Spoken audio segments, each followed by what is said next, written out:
We'll get started with our first speaker, who is Munib Tahir of AudioMob. So please welcome him to the stage. I'll hand over to you.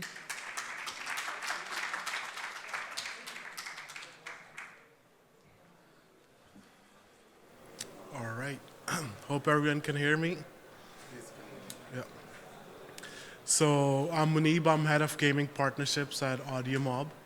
And basically, I'm going to talk about how AudioMob is helping the industry, being a really key stakeholder in bringing users, publishers, and advertisers together.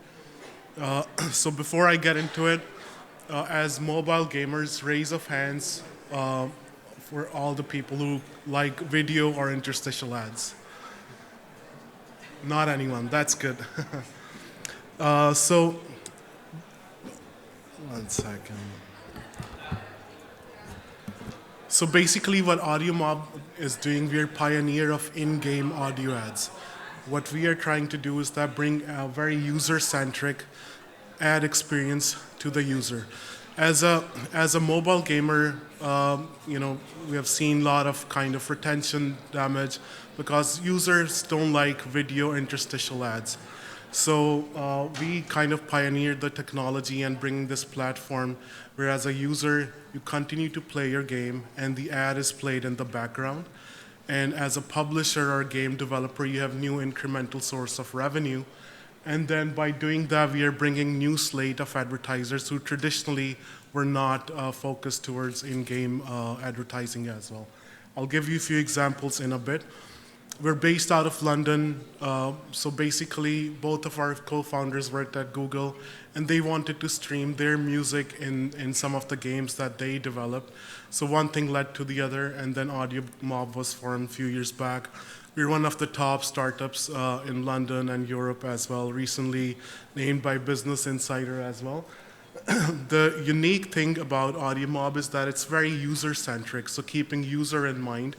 And on the other end, when we work with publishers, we're trying to do the right placements so that it's very least intrusive. And I'll get into some formats as well where it's very user-generated. And by doing that, we are also bringing new slate of advertisers such as big music studios, Warner Music, Sony Music, to name a few, and some branding ads as well. So what we try to do is make it as contextual as possible. And I'll give you some examples where if you're playing a racing game, then the ad will be of some car manufacturer or something of that sort. So a lot of flies around, but actually, yeah, as I mentioned, it's non-intrusive, very user-centric. It's programmatic. We work directly with a lot of agencies and advertisers because in audio space, there are not a lot of DSPs and we don't want to bombard with some random ads. So we worked with the advertisers directly, and that's why we're able to offer very good CPMs and also try to make those campaigns very contextual. So for example, it's a puzzle game and the ad will talk about something about puzzle as well. I'll show you some examples in a bit. And then most importantly, with audio ads, it's not something that we're not saying to replace your video or interstitial ads. Eventually, I think it might happen though, because users love it, publishers gonna have new source of revenue.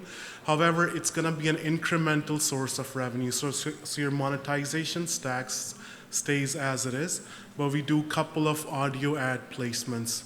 And what's going to lead to is no retention damage, really good experience for users, and as a publisher, you're able to add new source of revenue on how you're generating revenue currently. So just to give you an example, here's a Social Point game by Social Point. It's called Word Life Puzzle Game, and I'll play the video in a bit. So you will see it's a puzzle game, and as a user, instead of, you have the option, you can watch a video ad or you can listen to an audio ad, and then you continue to play the game and the ad is played in the background. So let's have a listen.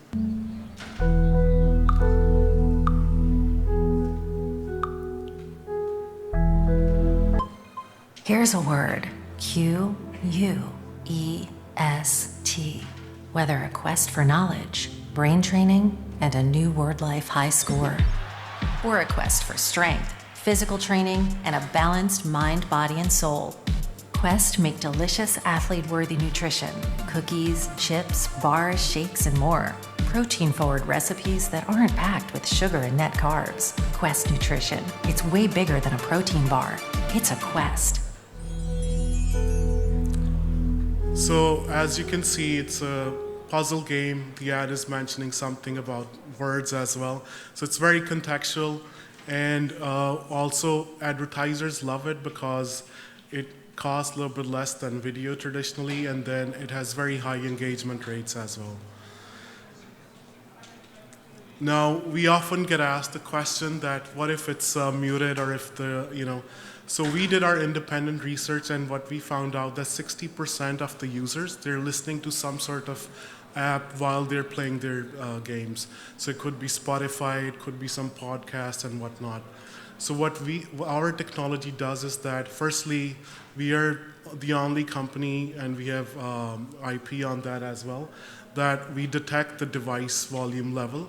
And if it's 30% and above, only then the ad event takes place, only then the ad is played. If it's below 30%, then we have some other way around it. Secondly, if the user is listening to Spotify, for example, so what our plugin does is that it pauses that background app, the ad is played, and then it unpauses the app. So as a user, you have a very seamless kind of experience. And then, a lot of, actually we see really good traction with rewarded audio ads, which are user-generated. So user is getting some sort of a reward while, they're playing the game, they tap on something, the audio ad plays in the background, they're having the reward. So I'll show you an example of our in-house built runners game. And what you will see here is that, as you're playing the game, the user got a reward of invincibility. But if they reduce the volume, the reward goes away, and user gets a prompt to raise their volume. They just have to tap it, and the ad continues, and they keep on having their reward. So let's have a look at that. 24th of March, say hello to Disney Plus. Start streaming the most talked about movies, series, and documentaries. So right here, from Marvel plus Star Wars, user kind of lowered the volume, and their reward goes away. However, the prompt comes on the top: to continue to having your reward, please tap here. The user taps it, the volume automatically goes up, and the user can continue. And it's very customizable, optional. If as a developer you want to have it, for sure we can do it. If not, then we can work around something else. Plus Star Wars, plus Disney, plus Pixar, plus National Geographic, all in one place.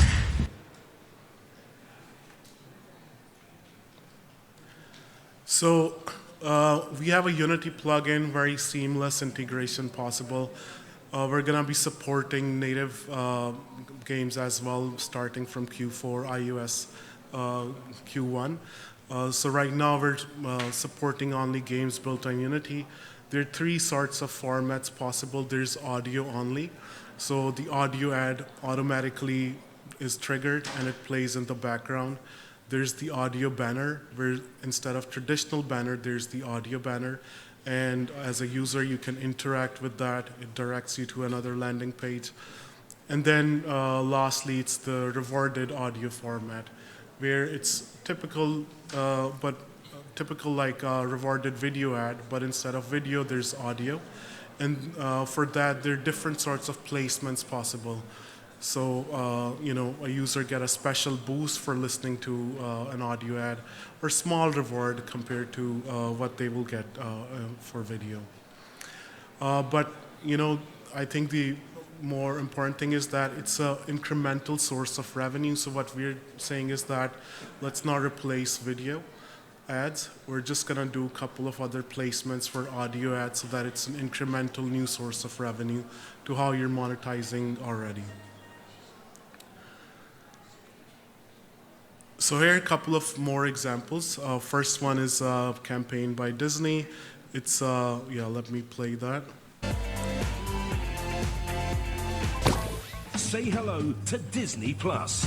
Start streaming the most talked about movies, series, and documentaries. From Marvel, plus Star Wars, all in one place. Visit disneyplus.com for more. So it's a user-generated, the tab to get some extra coins, and the ad is plays in the background while they continue to playing their game.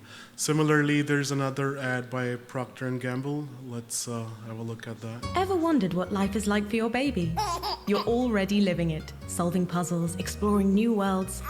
Now you can explore together with Pampers Active Fit nappies. Our #1 for comfort and fit, with up to 12-hour leakage protection. Plus, we're giving away a free pack this June. Click the banner to find out more. T's and C's apply.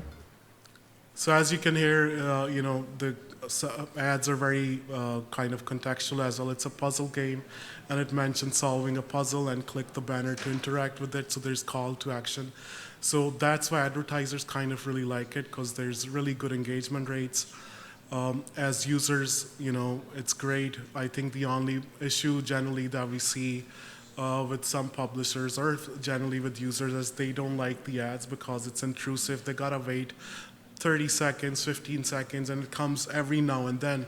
Whereas audio ads, what we have seen with a lot of publishers is that users really want to have those rewards more and more because they continue to play. They have very seamless experience. Here's another example of a car racing game. The prompt comes, the user gets a boost, and yeah, the ad plays in the background while they continue to play.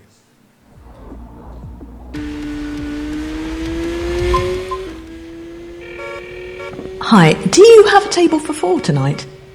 Right. I see. Completely booked out. Yeah, since February. Forgot to book a table for Mother's Day.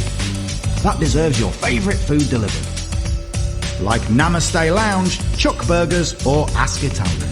With delivery you can track right to your door in Watford. That deserves Deliveroo. Download the app today. Geographical restrictions apply, subject to terms and conditions. So as you're playing a racing game, there's an ad of food delivery, which is very contextual because you can speed up to deliver the food.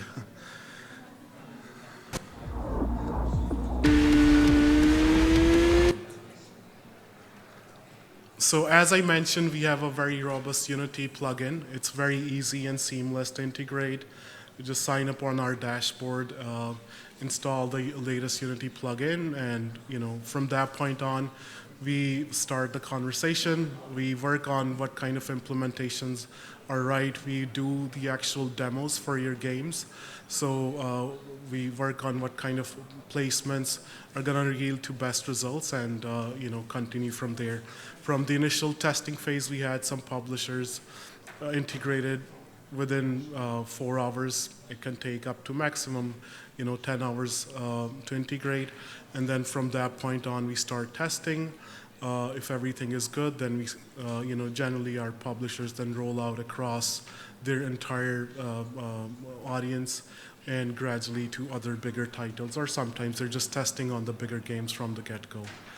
So some of the publishers that we're currently working with are the likes of Voodoo, Social Point. I shared one example, Tap Nation, Triple Dot, and then there's several others that we are currently in talks with, and they're going to be launched in Q1, probably with the likes of Outfit 7, Miniclip, and a few others. The other thing is on the advertising side, we work directly with advertisers.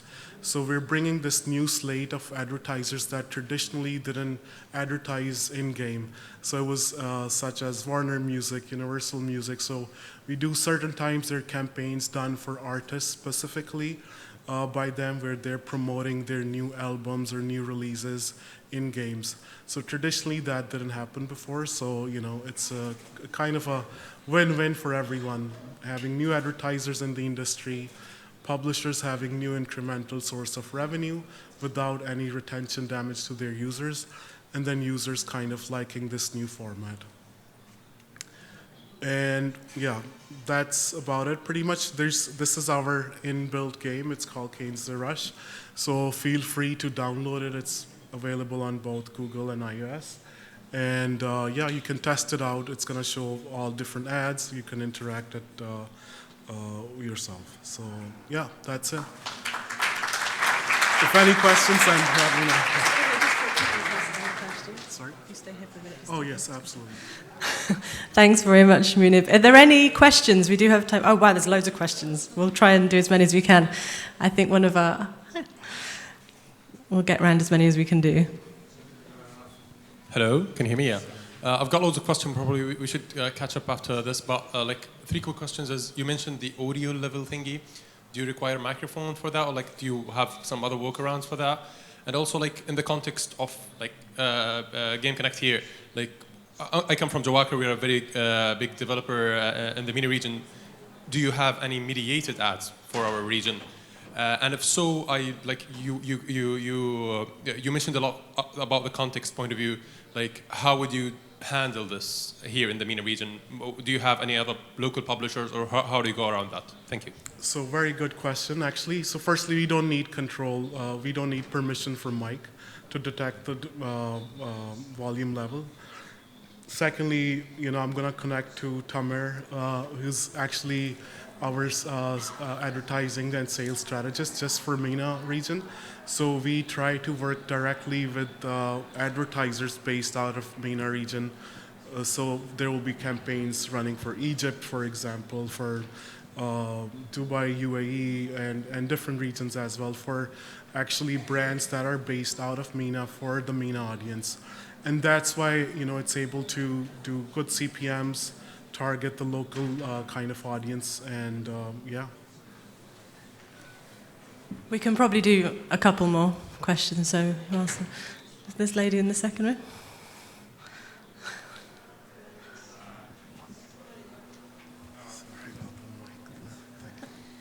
So I just can't see any hyperlinks during the video.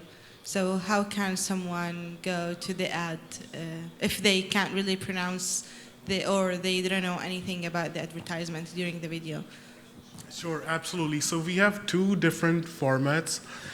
So there's ads without the banner. So you can think about it as radio ads. While you're listening to radio ads, there's no interaction. It's just sometimes brand awareness ads. And then there's some advertisers, for them it's important that users kind of are directed to something, and that's why they're banners. So they're audio banners. While the ad is playing, the relevant banner will be down there, so they can tap on it and it redirects. So it can be very interactive in that sense. So yeah, it really depends on the advertiser, what they want to achieve out of that. Yeah, good question. You happy to take another one? Sure. Any more questions? Yeah. Hi. First of all, thanks all for the presentation. I think audio is definitely part of the future, so great to see that it's happening. I had a question with regards to the non-banner format. So in one of the videos that you showed us, there was an audio playing, but there was also a banner that was being shown from another advertiser. Now, from a user standpoint, when they're trying to figure out the words or play a puzzle game, it can get pretty confusing because they're focusing on one thing plus being targeted by a banner that's different than the audio that's playing. So how do you think publishers are going to mitigate that?